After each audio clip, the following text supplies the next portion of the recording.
So ayun guys, nagkakagulo na dito sa bahay ni Kuya Mark at saka ni Ate Arlene. Ayan, meron po kami ginataang langka. Ginataang balinghoy. May tilapia. May isang. Dali na, oo. Ayan, homemade po yan, square ni. Nagkakagulo na po. Sabay na dito ka mo, ah. Kuya Mark, Mahal ano pa?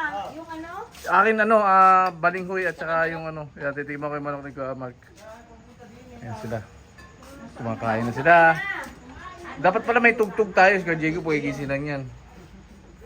Ayan, sila Susan. Shout out sa inyo. Kain tayo, kain. Kain. Ayan, masarap. Ang balinghoy. Masarap sama-sama. Ma'am Ayan. Steven.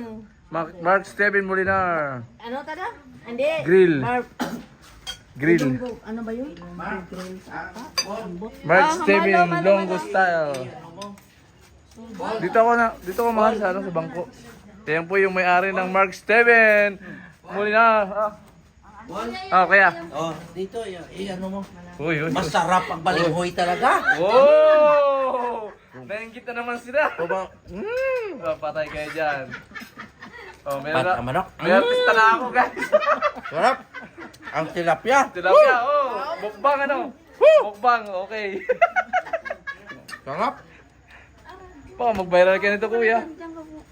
Ang sarap. Oh, sino pa gusto dyan? Masarap balinghoy. Yan. Oh. Isang yan. tubo lang para sa inyo lahat. Yan, para sa mga taga Iloilo. Malamit balinghoy. Shoutout sa mga taga Iloilo. Ay, hindi ikaw?